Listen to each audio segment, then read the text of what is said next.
Michael, you mentioned the history of the CW and like what they're doing with Batman. So, what I'm most excited about to talk about for this episode is CW history concerning Batman. So, take it away, Michael. Let's do it. Um, so for this episode, we're talking Batman heavy. The Gotham Knights casting news played right into our favor because we got to talk more about Batman. Um, but let's be honest, the CW has had a long history with superheroes, and it all started with a little show called Smallville. Are we familiar with Smallville? The Love Smallville. iconic Smallville. Yes.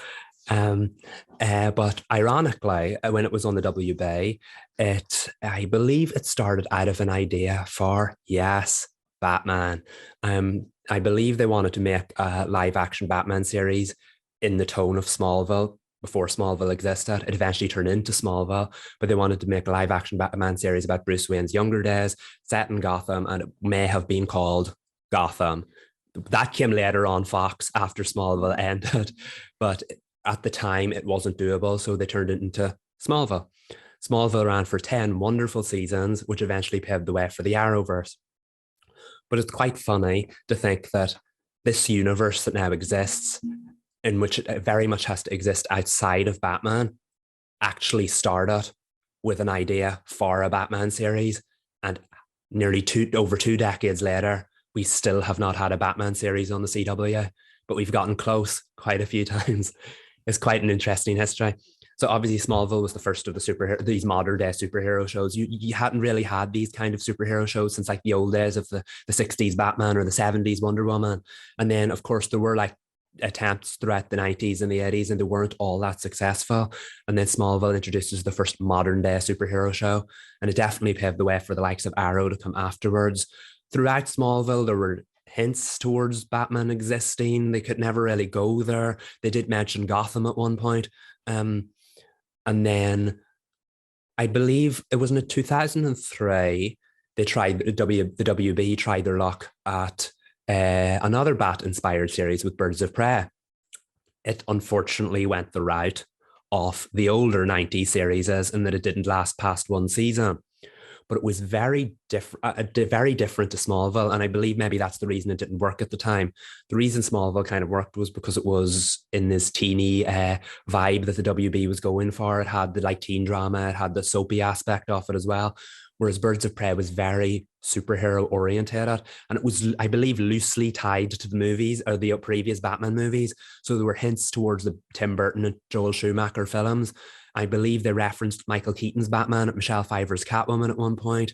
And basically the story was that it was, obviously, if you're familiar with the Birds of Prey comic book characters, it was about them, but it was definitely more of a TV version of it, in that you had Oracle, who's the previous Batgirl, Barbara Gordon, now was basically the Birds of Prey's girl in the chair. She operated out of the Watchtower. They had a new character come in to play Batgirl. And the Huntress, who is a comic book character called Helena Bertinelli, they decided to go a different route with her and have her be called Helena Kyle, which was Batman and Catwoman's daughter. It was good. It had potential, but unfortunately, we weren't ready for full-blown superheroes at the time, so it didn't make it past its first season. And they never tried to cross over with Smallville? Nope. I do not believe they did. And it's quite interesting now because literally any DC show can really cross over with anyone. But Yeah. back then, I think the tones were so different that it was never an option. It had never been done before, or they just Yeah, decided 'cause not to do it. he wasn't Superman yet, I guess, right? Yeah. For the But then longest time. these shows love rewriting the stories. Like in Gotham, you had the Riddler be born like a decade before Batman even showed up. So they definitely could have gotten away with it if they wanted to go that route. But I just think Birds of Prey wasn't the success they were hoping it was. It was also at a time when you didn't see that many female-led superhero dramas. It's a terrible thing to say. That should never have been the way. But it wasn't until like Supergirl came in like 12 years later that we finally saw that movement take off. It did work obviously in the 70s with the Linda Carter series, but just it had been too long. People didn't know what to expect from the superhero genre. And as good as Batman was, there were no Batman movies on at the time to like lift Birds of Prey. The Joel Schumacher franchise was dead thanks to the notorious Batman and Robin. It was be a while before it resurfaced with Batman Begins. So Birds of Prey kind of came around at a time when Batman, probably the only time in the last 3 or 4 decades where Batman hasn't been that kind of overarching presence. It was kind of awkward to talk about him because everyone thought about the Schumacher movies, which killed the franchise. And we didn't know if it was ever going to be rebooted. So it was like, I remember growing up in that era, like everyone was like, Batman's such an old fashioned thing. It was such, it didn't work the way it did before, and it would again. So the fact that they had female superheroes on TV that were directly tied to the Batman franchise, it just didn't have the pull they were hoping it would. And it's a shame because I think Birds of Prey in today's day and age could have been incredibly successful. Green Arrow and the Canaries. But it felt like a missed opportunity. And you would Green think Arrow that and the Canaries. you would think that like at that time we had Buffy and Charmed, and granted they're not superheroes, but it was women saving the day, and you would think that that precedent would have been set and more people would have been open to some women superheroes. That's true, but I wonder if it's like Michael said, that Batman was considered to be old-fashioned, and then you have like Helena Kyle, like a hybrid character, and people love Batcat, but if we're in the middle of a not a Batman drought, but I guess the pop culture wasn't on Batman's side in terms of live action things, that I guess it makes sense that Birds of Prey didn't really do well. It's like a good idea in the wrong era. That's exactly what it was, because I feel like some of the sins of that era reflected on the show, and as a result it hasn't quite aged as well as some of the other shows from that era. Like the things we learned in Smallville, the things that kind of inspired modern day TV, and some of Smallville still holds up really well. Yeah, some of the effects are dated, but the storylines could still probably mostly work in today's day and age. Whereas a lot of Birds of Prey's presentation had a very dated, vintage '90s look about it, and even though it aired in 2002, 2003, so even though that was kind of left behind in the '90s, Birds of Prey brought it back because it was trying to look like the '90s Batman movies, and I just think that maybe ultimately worked against it. It's a shame because the show did have plenty of potential, and it was the first time, was it? I believe it was the first time any iteration of Batman, even though he wasn't in the show, there was the flashbacks with an actor wearing the Val Kilmer suit from the movies. It was the first time we'd ever seen like Batman on TV since the '60s TV series. And it's a shame it didn't really work because, like I said, Batman could have been responsible for this modern age of superhero TV. We spent the last decade asking for a Batman show and never got it. So it's a shame that Birds of Prey, which would have been the first real kind of one outside of Smallville, never really got the chance to take off the way that some of its successors really did. So that means Superman is the successor of TV, which I mean, I guess those who love Clark more get to hold that trophy up in the air. Yeah. And like we know now with Superman at Lois, I have to say, Batman's thing is the movies, but Superman's thing is television. If Christopher Reeves aside, all the big Superman adaptations people tend to remember came from TV. You had the original black and white one. You had Dean Cain in the '90s Clark and Lois TV series. You had Tom Welling in Smallville. And now we've Tyler Hoechlin on Supergirl and Superman at Lois. So I do think that the most iconic Superman came from TV.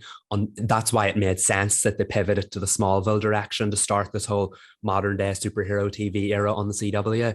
It's just a shame that Batman's never really had that kind of TV success. And I hope that whoever's talking about superhero TV in 100 years from now will have a Batman TV show to hark back to, because it's quite frustrating for Batman fans never to have really, outside of Adam West in the '60s, of course, never to really have had that iconic Batman on the small screen. That's Okay, true, wait, because hold Gotham on. doesn't count. How did you pronounce Tyler's last name? I've never heard it pronounced, and you just said it, and I was like, wait a minute. I picked that up from his Twitter account. Tyler Hoechlin, I believe is how it's pronounced. Please correct me on that if I'm wrong. That just blew my mind. I'm sorry. This is like completely unrelated to Batman, but I've been saying Hoechlin. Okay, I mean, I I'll know. add that now to the. Sorry, the to way Tyler. Told it's you this episode would be educational. Oh, it is. Back to Batman. Oh wait, you would say that Gotham doesn't count. Yeah, I believe it. Gotham. Okay, the end of Gotham, if you've seen the final episode, does count because, spoiler alert, Batman appeared. But it doesn't really, of course, Warner Brothers had a say in it, but it didn't air on the WB or CW. And of all the modern day superhero shows, it was not really a superhero show. It did get gimmicky and goofy as it went on because people love that the same way they love Legends of Tomorrow.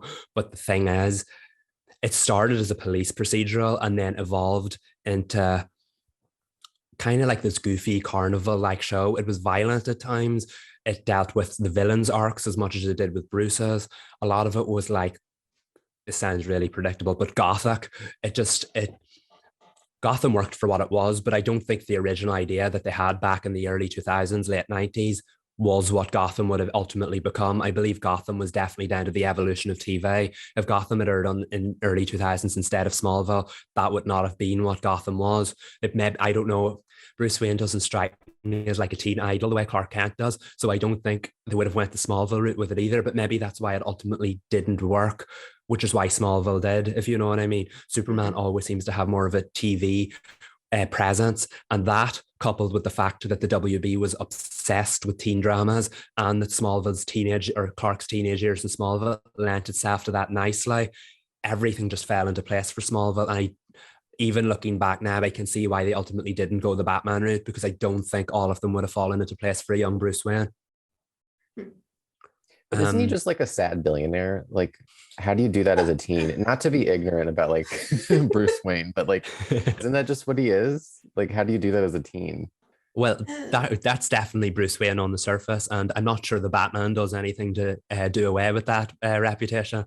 But yeah, obviously he lost his parents when he was a child. It depends on what adaptation you're working with, but a lot of them uses teenage years. Gotham, for example, and the Batman Begins Nolan franchise uses early 20s or teenage years, so that he goes off and starts fighting in the mountains with the League of Assassins and learns all the gifts that he ultimately brings back to Gotham as Batman.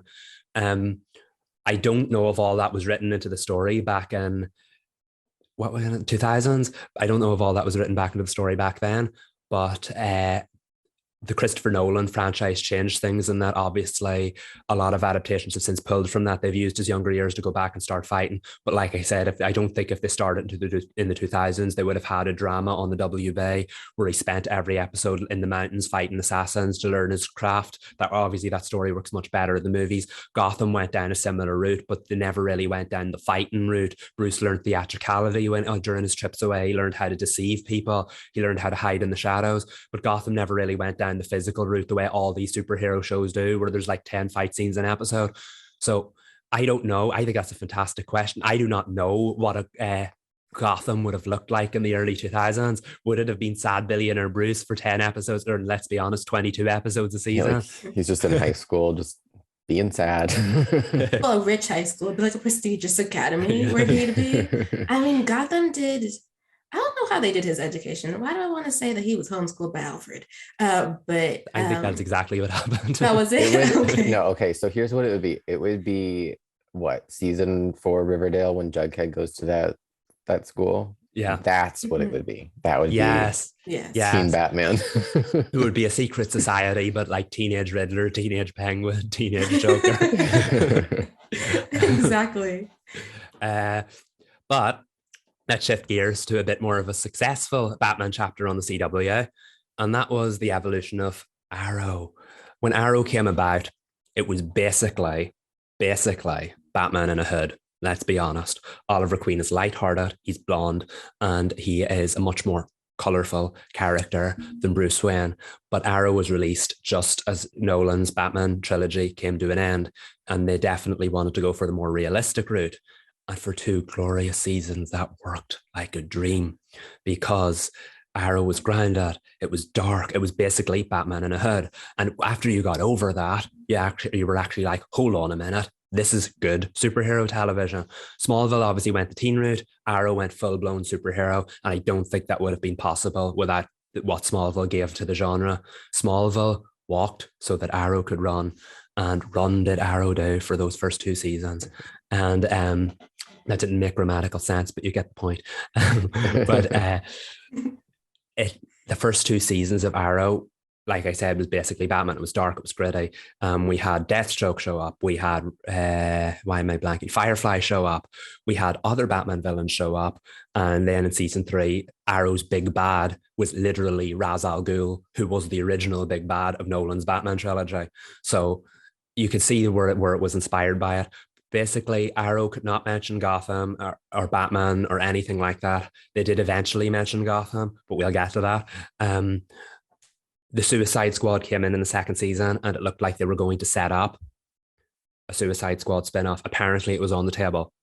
We had characters like Deadshot, Bronze Tiger, and then Amanda Waller, who led the Suicide Squad, for example. Again, these characters are mostly considered Batman characters. We had a reference to Harley Quinn in that we saw the black back of a woman's head in an asylum, and her hair was blonde and she had pigtails. So that's got Harley Quinn written all over it. But they decided not to go the route. And I believe the reason that ultimately did not happen was because Warner Brothers / DC wanted to do the Suicide Squad movie on the big screen. We have the gift of hindsight and know that was not ultimately a success. Yes, it was financially successful, but nobody wants to talk about the 2016 Suicide Squad movie. So it's interesting to me that we could have seen maybe more of the Batman universe early on in the Arrowverse, but unfortunately, if that's how Warner Brothers and DC's whole policy of don't say Batman on TV, Batman's a big screen superhero. And it's a shame because I think Batman would have lent himself to the Arrowverse nicely. I think his characters clearly did lend itself to the Arrowverse nicely. And then after that, things took a bit of a change. Eventually, Arrow was allowed the Suicide Squad characters back. And then came the reference to Gotham, and nothing would ever be the same. Bruce Wayne referenced Gotham in Oliver Queen mentioned Bruce Wayne and Gotham in Arrow's 6th season. And the following season, we saw the introduction of the Scarlet Knight, Batwoman. And what's really interesting here is how they wrote that. There was a little bit of retconning and rewriting done in order to pretend that things were a certain way all along when they weren't. Oliver Queen is notoriously the Arrowverse's first hero. But when Batwoman showed up, Batman was apparently doing his thing for 20 years in Gotham. Nobody talked about it. And he was such an urban legend that nobody believed he'd existed. Hence Oliver Queen's line, "I'm the original vigilante." Apparently he wasn't. He really said that? Yes. In the Elseworlds crossover. Supergirl, we know, was from a different Earth. So on her Earth, we know that Batman did exist. Meanwhile, Barry was a Batman fanboy, and he thought that Batman was real, even though there was no evidence of it. So Barry and Kara were like, "Batman's real, Batman's real." And Oliver was like, "Batman's not real. I'm the original vigilante." And it took going to Gotham City, seeing the bat signal, and running into Batwoman for him to finally believe that, yes, Batman was actually a thing. It was a kind of a goofy rewrite. It's like, "Hey guys, Batman was here all along. We just weren't allowed to talk about it." But it worked ultimately, because then when Batwoman came about, we had to retroactively introduce Batman. And Batwoman introduced the first time we ever saw Batman on screen in the Arrowverse through a sequence of cleverly shot flashback sequences where you saw the back of Batman as he tried to save Kit Kane and stop the Joker, who you also saw the back of his head. And then flash forward a few episodes, Bruce Wayne was officially introduced, but Bruce Wayne wasn't introduced. It was actually his former best friend, Tommy Elliott, who decided to wear his face, because that's what Hush does. He wears people's faces. So we had Warren Christie cast as Bruce Wayne / Batman in the Arrowverse. I don't know if he'll ever come back, but Warren Christie never actually played Bruce Wayne / Batman. He played Tommy Elliott / Hush, pretending to be Bruce Wayne / Batman. So we've never actually seen Bruce Wayne in the Arrowverse, but we do know what he looks like. So that's quite interesting. So that if they ever do want to go down that route, we know what he looks like and we know which actor they'll be casting in the role. It's interesting. It's an interesting approach because, again, here we are nearly 20 years later, and the WB / the CW is still like, don't use Batman. And it's a shame at this point because it feels like they've done everything but use Batman. But I would like to see it happen at some point. I mean, Batwoman's gone as far as the original Batwoman, played by Ruby Rose, was Kit Kane, Bruce Wayne's cousin. And it was interesting in that it was tied to Bruce Wayne's disappearance. We now know that Bruce Wayne and Batman they just up and left Gotham? Bye, guys. Disappeared 3 years ago and has not been seen since. But ever since Kate Kane's departure and Ryan Wilder's introduction as the new Batwoman, they've kind of dropped that because there's no longer a character directly tied to the Bruce Wayne family. Even Julia Pennyworth, who is Alfred's daughter, didn't appear in season 3 at all, I don't think. So it just feels like they're kind of dropping the whole directly tied to Batman issue. Of course, looking back now, it's quite an interesting place to be because in the modern day, we can talk about Batman all the time. He just can't appear. Whereas back in the Smallville days, back in the Birds of Prey days, you couldn't really talk about Batman. Birds of Prey obviously referenced it from time to time, but just those shows were held back because they couldn't talk about him. And nowadays we can talk about him all the time. It's an interesting place to be because we're at the stage where Batman does exist. We're just not allowed to talk about him. And I feel like that kind of, it gives the show more creative freedom in Batwoman, but it also ties its hands because I don't feel like Batwoman can go off the air without ever directly addressing the question of where is Batman. That was a story that was started in the first season, and it would be disappointing for them to make it this far without ever wrapping up the story. So I feel like as far as our history lesson goes, that's as far as we went from 2000 all the way up to 2022. And it feels like we've definitely evolved in Batman's journey on television, but we haven't really got to the stage of where he can fully appear. We know what he looks like in the Arrowverse. We've seen the back of the Batsuit on him. We've seen the front of the Batsuit when it wasn't on him. I think that's as far as they can actually go without introducing him.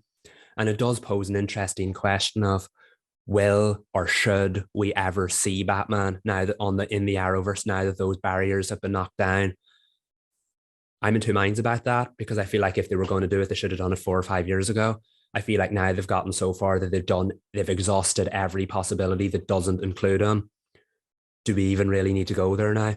And we've established Batwoman has her own incredible hero. Gotham has a new protector that isn't directly tied to the Bat fam, but she started her own Bat fam now. So excellent work, Ryan. We don't need Batman. But on the other end, like I said, I don't think Batwoman can fully go off the air without ever addressing what actually happened to him. Well, where would you guys land on that now that you're fully up to date on the Bat history on the CW? I'm of two minds as well. One, it feels like they trained us not to expect him to come on TV because there's like you said, there have been like Easter eggs and hints, and he's kind of been there and he kind of hasn't been, but no one's really expecting the real Bruce Wayne / Batman to actually make an appearance on at least not on CW, DC TV, perhaps maybe on HBO Max he will. But there's also, so I'm like, okay, if we don't see him on the CW, but I'm also like, I kind of want to see Bruce on the CW. Like, how would the CW play Bruce Wayne? How would they do Batman? The only thing though is you introduce this man and he's gonna pull focus. It just is what it is. And especially if you introduce him on somebody else's show, like, let's not do that. Like, maybe like if they do a backdoor pilot for a Batman show and he appears and then he just does his own thing on another show, that'd be different. But he cannot guest star. Like he like it'll be sayonara for that other show. He'll just end up taking it over. So I want to see CW's Bruce Wayne / Batman. Do we need to see him? No, we don't. We're kind of good. They've done an excellent job creating their own Gotham and Batman characters and through lines for the Batman where he doesn't need to show up if they don't want him to. It seems like such a tall order to get Batman on a CW show, given how many Batmans there have been on the big screen in just the past, 15 years maybe. I don't know. I don't think I'm the best person to make that call or have an opinion on Batman. If you guys want it, I will be there to support you. If not, same thing. But I think it would be fun. I don't know. Who cares? Let's do it. That's what I say. Maybe it's too expensive. Maybe every time they say Batman, Ben Affleck demands a check. Who knows? Yeah, I'm just kidding. Just kidding. That's a joke. Sorry, Ben. I feel like you summed it up. Why the hell not? I feel like they should have done that many, many times, and they didn't. And we're kind of past that point now. The Arrowverse will live on forever, but its prime days are certainly behind it. And I feel like they had many chances to do it and didn't. And now that could have been, we've talked about this, the whole Warner Brothers don't use these characters on the small screen order that they set down. The Suicide Squad was pulled from Arrow. That after the disaster that was the early DCEU, and that they couldn't figure out what the movies wanted to look like, the CW got all those rights back. And so we saw characters like the Suicide Squad, again, returning Arrow. The window for the backdoor pilot had come and gone, so they decided not to go that route, but they came back in the show. But however, recently, now that the DCEU is finally getting itself back on track, again, they've sent that rude order down to the CW to stop using certain characters. John Constantine on Legends of Tomorrow, for example, who's been played by Matt Ryan since the original Constantine TV series. And can I just say, Matt Ryan plays Constantine beautifully. He's one of the most comic accurate portrayals I've ever seen in my life. Yes, some Legends is quite goofy, so we didn't see all of what he can do on that in the way that we saw all of what he could do on the Constantine series. But unfortunately, now that the DCEU want to make their own Constantine series, they sent the order to Legends of Tomorrow to write Constantine out, which I find completely insulting, because while the DCEU was getting its act in gear, the Arrowverse knew exactly what it wanted to be. It was bringing in the hit ratings for the CW. It was successful like they wanted it to be. And it had far, even as directionless as it can be, sometimes it had far more of an end game than the movies. So because that order is back in place, and Matt Ryan had to be written out as John Constantine, thankfully the goofy Legends writers managed to bring him back in as an original character now, the originator of time travel. So Matt Ryan still has a job, and rightfully so. But the fact that that order has now come back after all these years, I do think that'll prevent Batman from ever showing up in the Arrowverse for the foreseeable, because they don't even know what they want to do with Batman on the big screen. We have 3 at the moment. We don't need a 4th one on the TV. That's probably their thinking right now. So I don't know if we'll see it. I do think the window for it to happen has come and gone.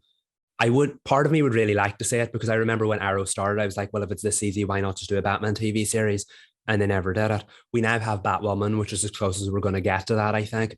So I don't think we need a Batman series in today's day and age. I do think the time will come again when we should have one. But for right now, I think we're okay with that one. But just for Batwoman's sake, I think the story should at least address what happened to him, because since that was the original mystery that birthed the show, it would feel kind of weird to end the show without at least addressing that.